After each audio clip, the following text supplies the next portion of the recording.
Are our spouses predetermined by Allah? Is there really someone already written for each of us? Or is it more about making the right halal decision and asking Allah for blessings afterward? It's one of those questions many people hesitate to ask, because the answer feels like it defines everything. If they're written for you, why does it feel like they're so far away? Why do the wrong people keep showing up?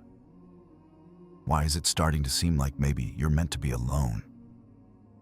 The truth is, many of us grew up believing in the idea of the one, that perfect person who understands us, completes us, and appears right when the timing feels ideal. But then life happened. You grew older, more cautious, more wounded by past experiences. And now even when someone decent comes along, you hesitate, because you're no longer sure what good even feels like. And in the stillness of waiting, a thought creeps in. What if I missed my chance? What if they came and I didn't recognize them? What if I was too distracted and now it's too late? But let me tell you something. Allah does guide people to the ones who are written for them. Not through grand miracles or emotional highs, but through subtle, grounded spiritual signs. And often, we miss those signs because we're caught up in timelines, because we fear being alone, because we're chasing chemistry instead of paying attention to what truly brings us closer to Allah. So if you're here, watching or reading this, tired of uncertainty, tired of wondering if that person was a sign or just another test, then keep going, because in this reflection, we're going to talk about 6 gentle signs that might mean Allah is guiding you to the person written for you, not the one you imagined, not the one you begged for, but the one your soul was created to walk alongside in a way that earns Allah's pleasure. This is for anyone who's done playing with their heart and ready to finally listen to Allah's direction. Let's begin. Sign 1. You're ready to let them go for Allah's sake. Here's something people don't often say. Sometimes the person you're making dua for is also the person Allah is using to test you. Because we expect guidance to feel easy, certain, even romantic. But sometimes, real guidance shows up with inner struggle, the kind that forces you to ask yourself, would I still want this person if it meant losing Allah? If that question ever crossed your mind, even once, it's a sign.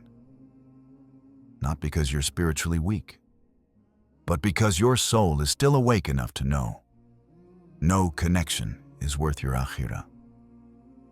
The Prophet clearly said, whoever leaves something for the sake of Allah, Allah will replace it with something better. That's not just a quote to frame on your wall.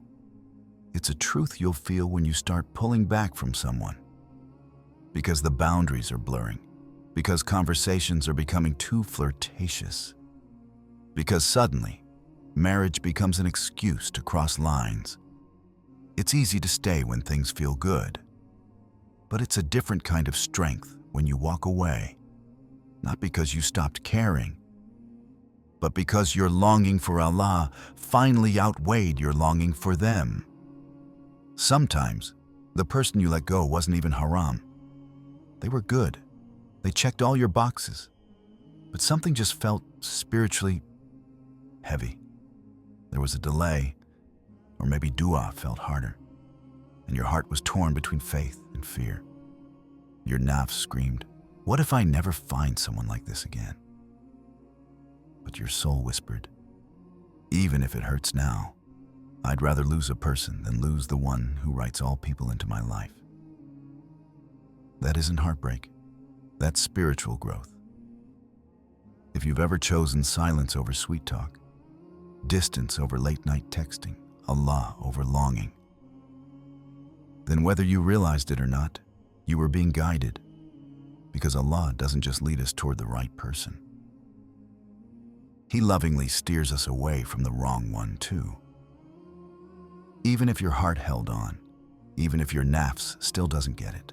Sometimes, the clearest sign you're being guided to the one written for you is that you finally had the strength to walk away from the one who wasn't. Sign 2. It doesn't begin with chemistry. It begins with character. Let's be honest. Most of us didn't grow up praying for a spouse with noble character. We prayed for someone who just got us, someone who made our heart race, someone who felt different. Because we weren't taught to seek spiritual compatibility.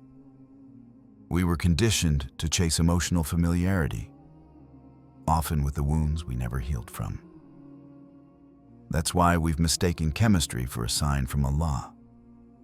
It felt like destiny, but it was actually just a reflection of your unhealed self recognizing familiar chaos. You felt drawn to them, not because they were right, but because your nervous system already knew how to survive that kind of emotional roller coaster. But then something began to shift. You started healing. You stopped begging to be chosen. You stopped mixing butterflies with baraka. And suddenly, those emotional highs didn't feel divine anymore. They just felt overwhelming. Because when Allah begins guiding you to the person meant for you, He not only softens your heart toward them, He makes you immune to the things that used to break you. You stop craving drama. You start craving clarity. You stop falling for charm. You start watching for values. The Prophet didn't say to marry someone who makes you feel butterflies.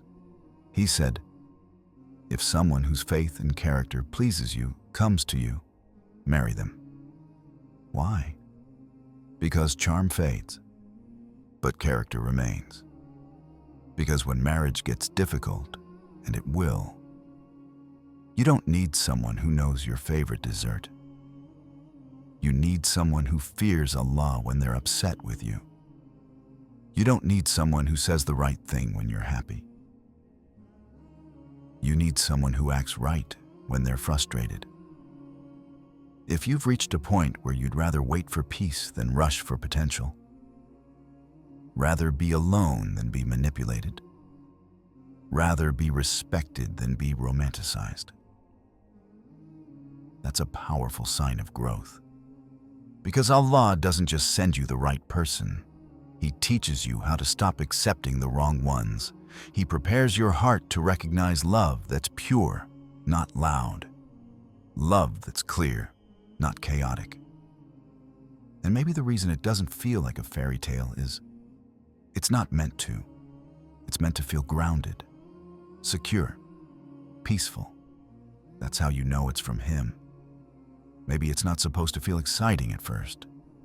Maybe it's meant to feel calm, simple, steady, almost dull. But that so-called dullness, that's just your nervous system finally feeling safe instead of triggered. That quiet is what baraka often sounds like. Sign 3. They don't push you to rush what Allah has asked you to wait for. Have you ever felt that sudden regret after responding too quickly or saying yes when your heart wasn't ready? It's surprising how many people are rushing into what they think is halal love, but doing it at haram speed. They meet someone. There's instant connection. Sparks fly. And suddenly, their taqwa takes the back seat while their emotions take the wheel. The difficult questions get skipped. The warning signs get ignored. The relationship moves faster than the timeline Allah set. And then, when things collapse, people don't just blame the relationship. They start blaming Islam as if it made things too hard. But the truth many are afraid to say is this: most love stories don't fail because of sin. They fail because of speed. When you rush something meant to be sacred, even if your intentions were pure, you start worshiping the feeling instead of the one who gave it. That's how your nafs tricks you. You think moving fast proves you care. But more often, it's fear. Fear they'll leave if you slow down. Fear this might be your only chance. But someone who's truly written for you won't rush the process. They'll respect the pace.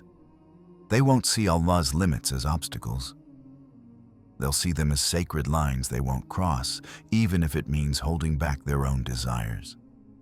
The Prophet said, "Haste is from Shaitan, and calmness is from our Rahman." That applies even when everything feels right, even when it's hard to wait. Because if you need to rush something, bend your deen, or silence your instincts to keep someone, that's not a blessing, that's a red flag. True love doesn't race. It trusts that Allah's timing is already in motion. So ask yourself, if they said, "Let's take this slower for Allah's sake," would you feel relieved or resentful? Because the right one won't pressure you to accelerate the connection. They'll be quick to protect your peace. Sign 4. They bring you back to your real self, not the version you try to sell. Let's be honest. Most people don't fall in love with each other. They fall in love with the version of themselves they're trying to present. You act a little different. You speak more carefully. You laugh at things you don't really find funny. You try to be someone they'll like, and hope they don't see past the polished version. Because deep down, you fear that if they meet the real you, the you that's still figuring things out, still struggling with faith, they might walk away. So you keep performing. And eventually, every sweet moment starts to feel like a silent audition. But you know what real guidance feels like? It's when Allah brings someone into your life, and suddenly, you can just be you. Not perfect, not flawless, just honest. You can say, "I'm working on it." You can admit that you struggle, and they don't belittle you for it. They meet you there with compassion. You don't feel like a burden, you feel like a human. They're not just impressed by the pretty filtered parts. They make space for the parts still under renovation. The Prophet said, "The best of you are those who are best to their families." Why? Because at home, the masks are off. There's no performance, no filters, just real raw presence. If someone only loves you when you're polished, but disappears when you're messy, that's not love, that's branding. But when Allah sends the right person, they won't fall in love with your filtered version. They'll love how hard you try for your faith. And something shifts. You stop pretending to be religious. You want to be. Not out of guilt, but out of comfort. Because real love doesn't demand you perform Islam. It pulls you back to it. Sign 5. They resemble a dua you made long ago and forgot. Have you ever met someone and thought, "This feels strangely familiar"? Not because you recognize them, but because something deep in your soul whispers, "This is what I prayed for."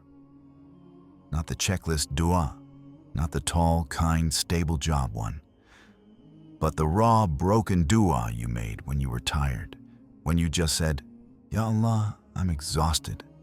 Please send me someone I don't have to recover from." You didn't write it down. You might have barely finished it. But Allah heard it, and He didn't forget. So when that person finally shows up, they won't be flawless. They may not check every box, but they soothe something inside you. You're not constantly explaining your worth. You're not overthinking every word. You're not afraid they'll change when you let your guard down. And that strange sense of stillness, that's not coincidence. That's mercy. It's the answer to a dua you didn't even remember you made. But here's the real test. Will you recognize it? Because sometimes By the time Allah sends what you asked for, you're so used to being let down, you don't believe it's real. You question it. You analyze it to death. You tell yourself, it's too good to be true. But what if it's not? What if it's finally good enough to be true?